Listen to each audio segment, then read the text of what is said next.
Parang namumutla kayo. Ilabi niyo, namumutla eh. Kinakabahan ba kayo? Nanginginom pa nga. Namumutla, kinakabahan. Sige, relax lang muna. Kaya ko yan. Na-opera. Kaya yan. Tatlong opera nga, hindi pa nga. Anong opera? Ayun. Thyroid. Thyroid? Tinanggalan ako ng thyroid gland. Kailan? 2022 ano? Bago pa. O 21. Ay, 20. Basta pandemic. Kahit hindi na siya babalik. Hindi, tatlong beses. Ano yung tatlong beses? Ano kayo dalawa? 2019 pa yung sa breast. Pero ano lang siya. Hindi naman siya cancerous. May tinanggalan na bukol. Oo. Parang lymphoma, ganyan, cyst o ano. Cyst. Ano ba yung isa? Dalawang beses ako sa thyroid eh. Kasi nung una, hindi na perfect, hindi may natira. tinanggal. Tapos yung pangalawa, nagkaroon ng Hashimoto. Okay. Yun. Eh, Tinanggal. mga naapektuhan ba yung breathing nyo minsan?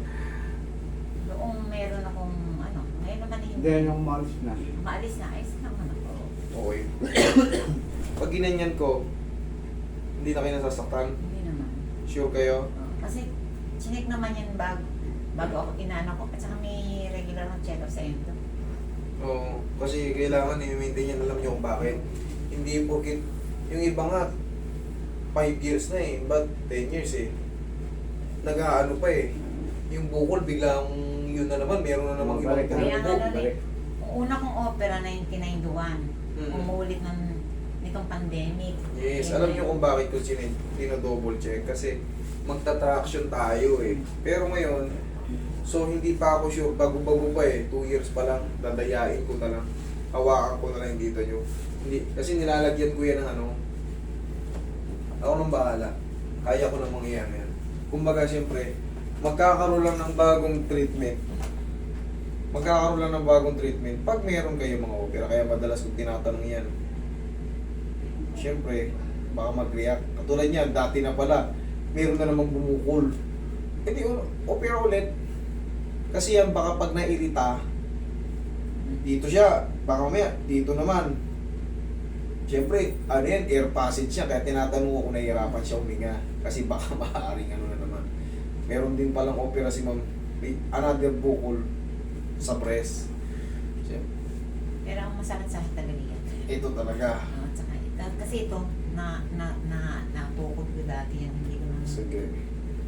Yan, ito naangat. Ito, frozen shoulder. Oh. Nakapakat.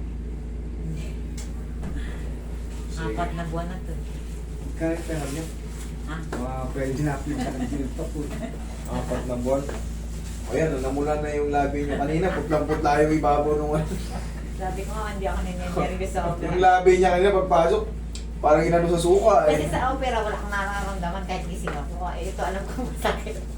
Frozen shoulder. Eh, madalas ko nung binibili niya. Kaya nga, alam Maganda, ko kaya masakit. nasuko. Ang inaano ko lang, kaya, pag tuwing madaling araw na, hindi naman ako nakakatulog na maayos. O, yun ang aalisin natin. Kaysa naman kasi, magdusa tayo araw-araw. Ganon din eh. Isang sakitan na lang. Araw, tuwing alas 2, susumpong na ako, nasakit. Ano yun nyo? Tanggalan nyo ng baterya yung ano nyo. Yung relos. Tuwing alas 2. Tapos hindi na ako nahihiga sa kutsyon, mas masakit pag sa kutsyon ako natutulog.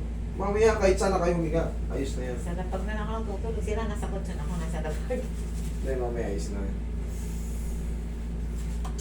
Hindi na kayo kinaman. Okay na kayo. Kanina. Putlang-putla yung labi. Tinignan ko yung labi ni Ma'am eh. Kulay suka eh. Okay. Relax lang.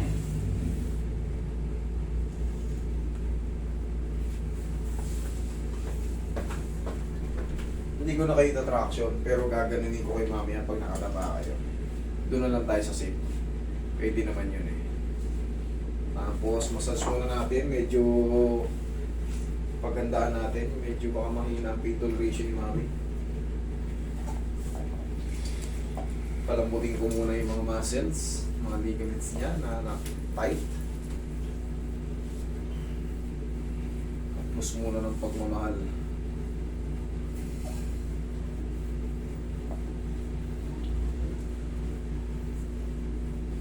Pero ito matagal na. Yung nang bumukol. Mamaya tingnan mo, check mo. Okay na. Okay na eh. Pinitik ko na yung kanina eh. Yung mga ganyan na mga hindi naman talaga nagkaroon ng fracture, hindi kayo malalaman mo kasi pagka na-fracture maaring may ito umangat o Tsaka pina-x-ray. pag hinawakan medyo mataas yung dito, yun yung mga yung distal radius nasisira. Pina-x-ray ko to sa orto. Okay naman. Pagka mga ganyan, malilit na kaso yan. Pero ito sa shoulder, maliit lang to pero masakit. Hindi ka patutulugin to, makatulog ka man, pag natabig ka, gigisingin ka ulit. Makirot. Ganun nga yan. Kirot. Iba ang frozen shoulder, kaya madalas kayo binibilin sa lahat ng mga pasyente ko. 1 linggo pa lang, hanggang 2 linggo, nagiging consistent ng pagsakit ng balikat nyo. Ipa-check nyo kagad, naaangat pa yan, may pain na.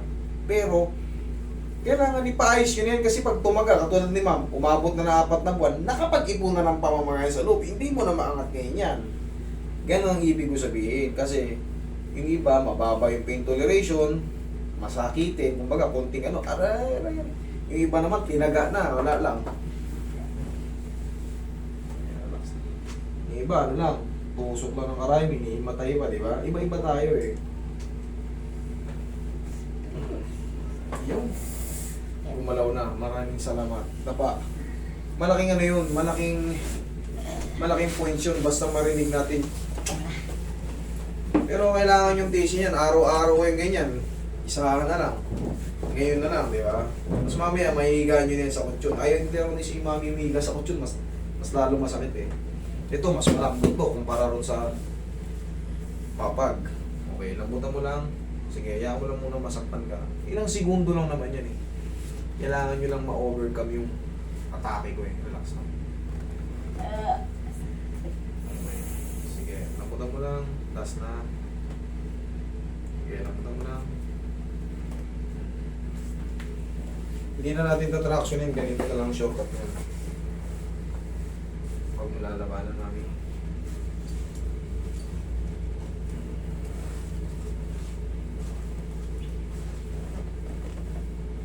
Yun. Okay, dyan ka lang. Okay ka lang dyan? Okay. Naramdaman mo yun? Pwede na yun. Basta dun sa part na yun. Para ka rin din interaction. Wala naman siyang lower back pain eh. Pero kailangan din kasi yun sa leg. Na totoo lang. Malaking yun. Malaking tulong yun. Pero kung ikaw ay may opera, maaaring pagtsagaan na natin yung stretch na yun.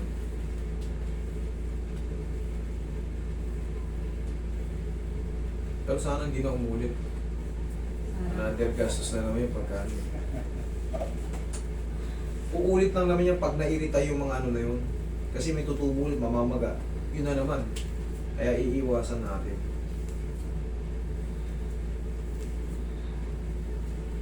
Hindi kayo nahirapan huminga? Hindi na. Okay, good.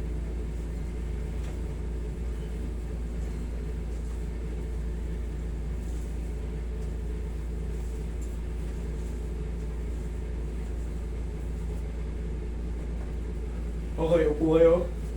Ito na yung pinaka main event. Okay, upo kayo. 2 pitik lang to. Bukod mo muna yan, Roy. Kamay mo. Ay, tukod mo.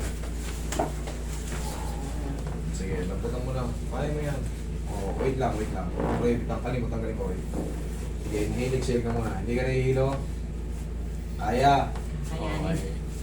Okay. Kanina kasi, baka... Kaya, last na.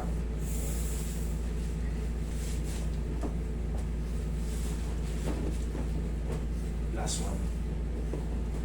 Okay, thank you. Sige. Okay lang kayo? Okay, good. 2 pitik na lang to. Isa to, tapos isang pangat. Relax lang. Okay, sigaw nyo lang, okay lang yan. Ha! Okay lang kayo? Kaya naman pala eh. Gumagawa lang ng ano. Okay lang yan. Last na to. Ito na yung pinaka-final. Tapos, massage na ulit. Tapos na. Relax lang. Okay, laputan mo lang. Yan. Sige, sigaw nyo lang. Tara na.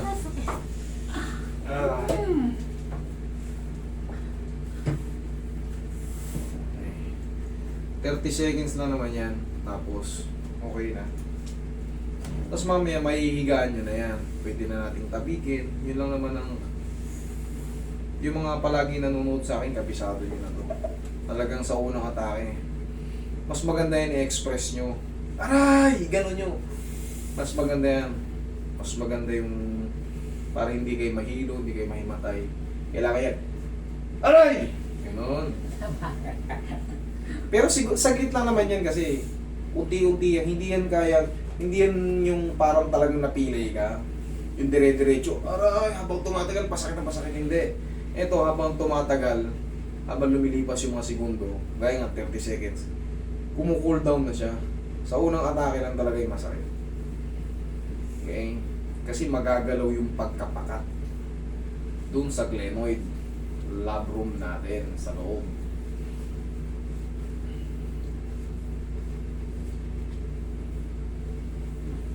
Tapos, alam nyo na to, di ba? Yung ganito. Kahit lakasan nyo na yan. Yan. Kabila. Tapos, ganito.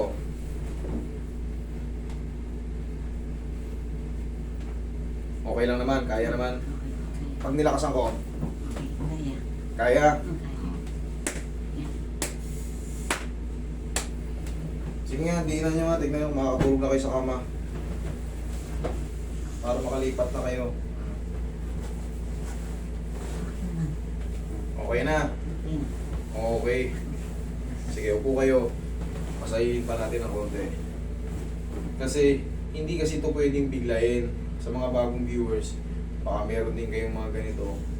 Baka nagpahandle na kayo sa iba. Maaaring ma-rupture kasi yan. Kaya, ingatan nyo yan. Maaaring lumupay pa yan. Meron ng kasong ganyan. Hindi nyo lang alam kung sino yung gumawa. Pero may nagpunta na rito na nire-reklamo yung ano. Hindi ko nasasabihin kung sino. Kaya, yung nilalabas kong video, meron yan mga pasiyan. May mga pasiyan yan. Hanggat maaari, reviewin nyo yung pupuntahan nyo. Kailangan nyo may knowledge talaga. Kahit ako reviewin nyo, mas maganda yung safe kayo. Kasi katawan to, hindi na maibalik yan pagka na-damage na kayo. Pag na-rupture na yung mga ano dyan, natanggal nga, wala nang process, pero wala nga, pero kasi na ano na eh, na-rupture na yung mga piyesa dyan eh. Hanggat maaari, ganito nyo. Wala naman ang masakit dyan, sige lang. At least, habang nilalakasan nyo, naiinat na yan, nang paunti-unti na walang masakit, magsimula tayong ganyan. Okay. O, kahit pa paano, abot mo na yung ulo mo. Dati hindi, ano? Ang anak sa akin, dito sa likod yung Oo. Kaya nang i-penetrate unti-unti, ha? Sige, wait lang. Sige, natin na rin natin para alam nyo rin ang bilang dito. Pag natin nyo sa likod, sige, kaya ka? Kailangan tatansyahin nyo lang din yung kapasidad nyo sa pain. Kaya pa? Yan. Kunti pa. O, sige. Huwag mo labanan ha, hayaan mo lang. Kaya pa? Yan. Kaya pa? Kaya pa? 1, 2, 3. Yan, ganun lang kabilis. Para hindi siya ma-rupture. Kumbaga, parang iniinat mo lang talaga yung maximize na yung pag-inat. Okay, 1, 2, 3. Tapos, haplusan nyo ng bow para yung mga nainat na sumakit, mabilis siyang malambing. Okay, ma'am? Thank you.